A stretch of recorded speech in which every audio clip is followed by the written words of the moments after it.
ഗായത്രി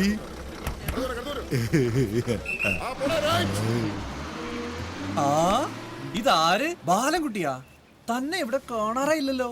താനിത് എവിടെയാ? ഞാനേ സംസ്കൃതം പഠിക്കുന്നുണ്ട്. ഒപ്പം കഥകളി ഒന്ന് വശത്താക്കാൻ നമ്മുടെ കലാമണ്ഡലം രാഘവ മാഷ്ടർ കൂടെ കൂടിയിരിക്കുക. അത് ശരി. ഈ മീശന്താടി വെച്ചാണോ കഥകളി അഭ്യസിക്കുന്നത്? പഴം വേണ്ട. അല്ല, അതിരിക്കട്ടെ. ഇനിയിപ്പോ എന്നാ തിരിച്ചു പോവാ? ഇനിയിപ്പോ ഒരു മാസത്തെ ലീവ് കഷ്ടിയുണ്ട്. അത് കഴിഞ്ഞൊരു ഒറ്റ പോക്കാ അങ്ങട്. പഴം തീരാറായി. ഞാൻ 2-3 പാക്കറ്റ് കപ്പലിന്റെ പൊതി വാങ്ങിച്ചിട്ട് വരാം. നീയേ പഴവും കപ്പലിന്റെ ഒക്കെ മേടിച്ചിട്ട് സൗകര്യത്തിന് വന്നാ മതി കേട്ടാ. എന്നാ പിന്നെ ഞാൻ അങ്ങോട്ട്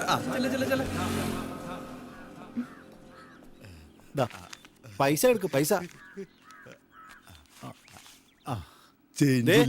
ഇന്നത്തെ ദിവസം 10ാമത്തെ പ്രാവശ്യം നീ 500 നോട്ടോട്ട് വരുന്നത്. ഇനി മേലിൽ ഈ 500 നോട്ട് കണ്ടുപോരും. എന്റെ ജന്മത്തിൽ 500 രൂപ മാറ്റൂല. അതെ, നിങ്ങൾ സഹോദരന്മാര് തമ്മിലുള്ള വിശേഷം പറിച്ചില്ലേ എന്റെ മുന്നിൽ വെച്ച് വേണ്ട. എനിക്ക് ആ കാക്കക്കണ്ണിനെ കണ്ണെടുത്ത കണ്ടൂടാ. ഇന്ന കപ്പലണ്ടി. ഇന്ന ഗായത്രി നിന്നെ പിടിക്ക. എന്തേ ഗായത്രി? വേണ്ട തമ്പുരാൻ. തമ്പുരാനെ, തമ്പുരാനെ. എന്റെ പൊന്ന് തമ്പുരാനെ, താനിത് എവിടെ പോയി കിടക്ക? അത് ശരി, ഇയാൾക്ക് അകമ്പടി സേവിക്കാണല്ലേ. കൊള്ളാം. അരിമ്പാറകള് വന്ന് ശവങ്ങള്.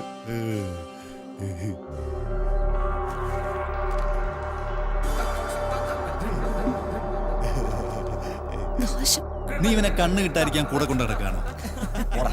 ബാലൻകുട്ടി, മോൻ ഒന്ന് അവളെ വീട് വരെ കൊണ്ടാ. അവന്റെ ചിരി കണ്ടാ ഒരുമാതിരി പൂരപ്പറമ്പില് പൊട്ടന്മാരാ വിട്ട് കണ്ട പോലെ. തമ്പുരാൻ ഇരിക്കുക. തമ്പുരാനെ വിട്ടോ.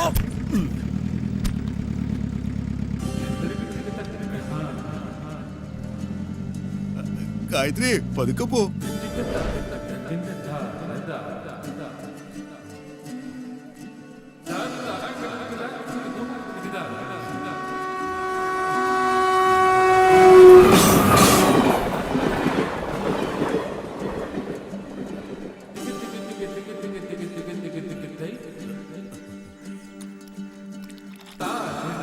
ഗായത്രി തന്നെ ഇവിടം വരെ കൊണ്ടുവിടാൻ തമ്പുരാൻ കൽപ്പിച്ചു.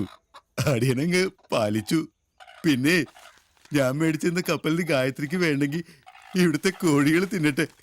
നാളെ വിറ്റുകൾ മുട്ടയിടുമ്പോ ഗായത്രിക്ക് പുഴുങ്ങി തിന്നാലോ. അതെ, നല്ല മഴ വരണുണ്ട്. ഞാനങ്ങോട്ട് പോട്ടേട്ടാ. അച്യുതം കേശവം രാമനാരായണം.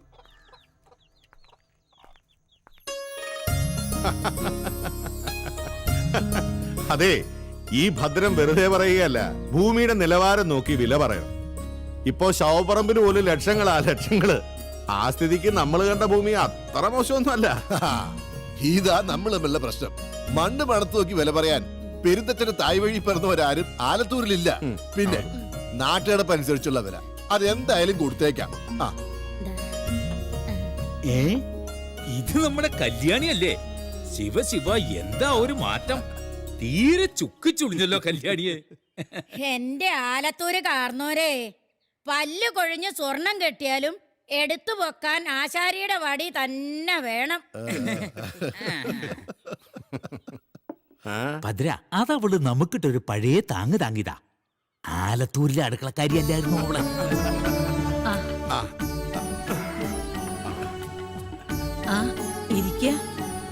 ആലത്തൂരിന്ന് എല്ലാവരും ഇനി വരുമെന്ന് കരുതിയില്ല. അങ്ങനെ വെച്ചാ സദ്യവട്ടങ്ങളൊക്കെ ആവായിരുന്നു. അതിന്റെ ആവശ്യമൊന്നുമില്ല. കാവും ഭാഗത്തെ സ്ഥലം അങ്ങ് കണ്ടിട്ട് പോകാമെന്ന് കരുതിയതാ. അപ്പോ വിവാഹ കാര്യവും സംസാരിക്കാലോ. അതേതായാലും നന്നായി. ഭദ്രൻ കാര്യങ്ങളൊക്കെ പറഞ്ഞു. എല്ലാം മുറ പോലെ നടക്കട്ടെ. ഞങ്ങളെല്ലാരും വന്ന് പെൺകുട്ടീനെ ഒന്ന് കാണാം. പെൺകുട്ടിയെ വന്ന് കാണേണ്ട കാര്യമൊന്നുമില്ല. ഈ സുഭദ്രാമ ചെറുപ്പത്തി എങ്ങനെയിരുന്നോ അതേ ചന്തിയും ചന്തവും ഉള്ള പെണ്ണ ഉണ്ണിമായ. മോഹിപ്പിക്കണ ഒരു വശ്യത ഉണ്ടാവണം പെണ്ണുങ്ങൾക്കേ, അല്ലേ ഭദ്ര? ആലത്തൂരെ ആണുങ്ങള് പെണ്ണുങ്ങളെ മോഹിക്കാറുണ്ടെന്ന് ഞാൻ നന്നേ ചെറുപ്പത്തിലേ കേട്ടിട്ടുണ്ട്. ആലത്തൂരെ പെണ്ണുങ്ങളും അങ്ങനെ തന്നെയാണോ? ഞാൻ ശ്രീകുട്ടനെ വിളിക്കാം. ആ, അവൻ ഉറങ്ങാണ്.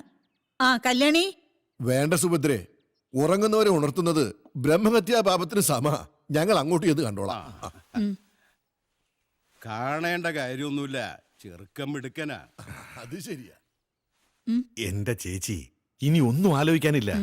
എന്തുകൊണ്ടും ഇതൊരു നല്ല ബന്ധം തന്നെയാ. എന്താ സ്വത്തുവകകള്. പെണ്ണിനെ കാണാനും തരക്കേടില്ല. ഇനി കഷ്ടിച്ച ഒരു മാസമേ നമ്മുടെ മുമ്പിലുള്ളൂ. അതിനു മുമ്പ് ഈ കല്യാണം നമുക്ക് നടത്തണം. ഇപ്പൊ കച്ചവടം പറഞ്ഞു വെച്ചേക്കുന്ന കാവംഭാഗത്തെ 2.5 ഏക്കർ പറമ്പും ഈ പെണ്ണിന്റെ പേർക്കാ വാങ്ങുന്നത്.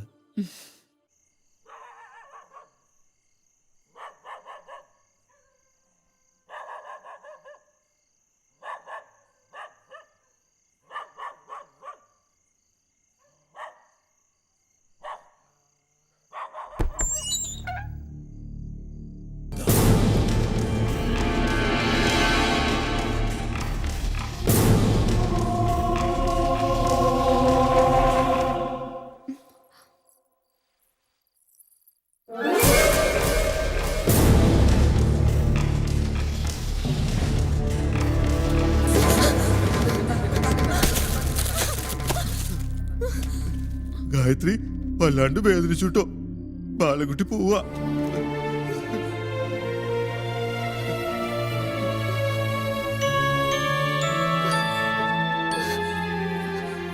നീ എന്താ മോളെ കാണിച്ചേ? അവനൊരു വകതിരിവില്ലാത്ത കൊച്ചനാ. വകതിരിവ്? ആ രൂപം കാണുമ്പോഴേ എനിക്ക് കലി കയറും. ഇനി എങ്ങാനും വെളച്ചിലെടുക്കാൻ എന്റെ അടുത്ത് വന്ന ആ കരണക്കുറ്റിക്ക് നോക്കി ഞാൻ ഒന്ന് പൊട്ടിക്കും. പറഞ്ഞേക്കാം. ഈ അമ്മാവന്റെ ഒരു കാര്യം. ഗായത്രിക്കുട്ടി, നിനക്ക് നാളെ 20,000 രൂപ ഫീസ് അടക്കണ്ടേ? അത് സംഘടിപ്പിക്കാൻ പോയതല്ലേ?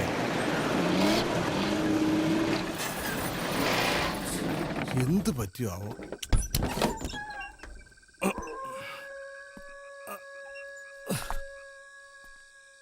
ശോ.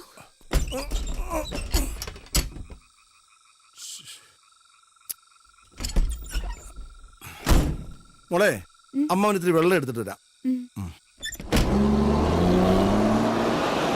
വണ്ടി എടുത്ത്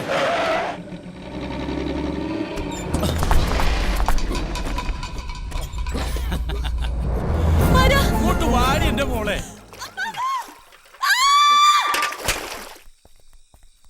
മോളെ ഗായത്രി, മോളെ ഗായത്രി, ഗായത്രി.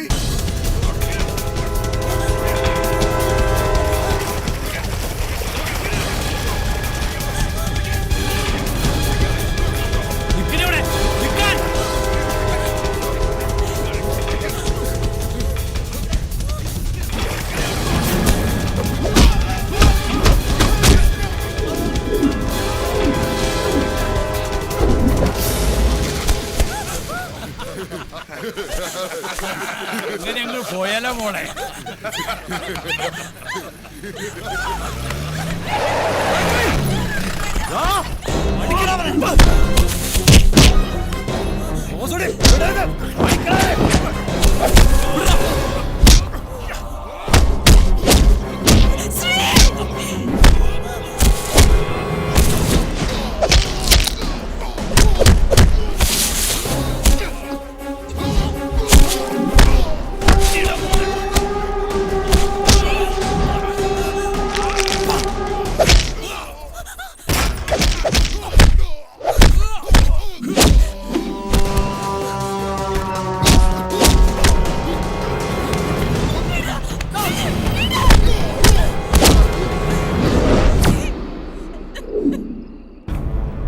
കണ്ട ലോറിക്കാരോടും കവലച്ചട്ടമ്പികളോടും ഒക്കെ വഴക്കും വക്കാണോ ഉണ്ടാക്കാന്ന് വെച്ചാ ഇതിലും വലിയ നാണക്കേട് മറ്റെന്തെങ്കിലും ഉണ്ടോ?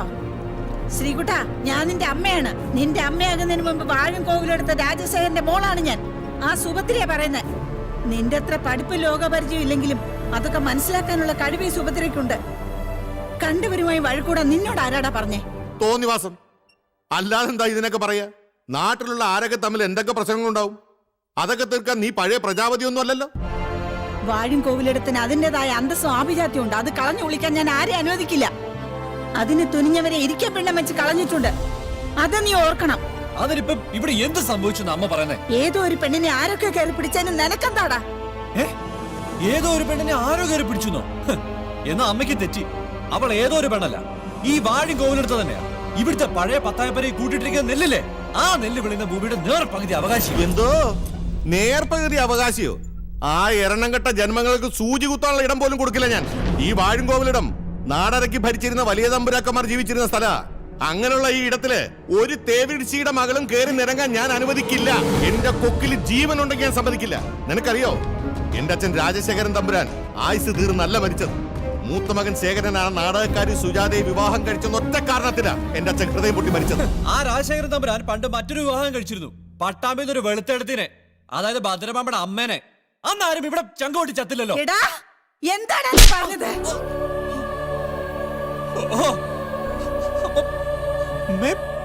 ഭദ്രമാമൻ ചേർന്നുള്ള കളിയാണല്ലേ? ഞാൻ തീരുമാനങ്ങളൊന്നും മാറ്റില്ല. എനിക്ക് ചില തീരുമാനങ്ങളൊക്കെ ഉണ്ട്, അത് ഞാൻ അറിയിക്കാം. അമ്മാവന് കേട്ടോ, സഖാവ് ശേഖര തമ്പുരാന്റെ മകൾ ഗൗരി ഗായത്രിയെ ഈ ഇന്ത്യൻ മിലിറ്ററി സർവീസിലെ പെരിങ്ങോട്ട് വരെ ദേശത്തെ വാഴക്കോവിലെടുത്ത് ഈ സ്ത്രീ കൊണ്ട് തമ്പുരാൻ കല്യാണം കഴിക്കാൻ പോവാ. അതിനാരൊക്കെ എതിർത്താലും എനിക്കൊരു പ്രശ്നമില്ല, പറഞ്ഞേക്കാം.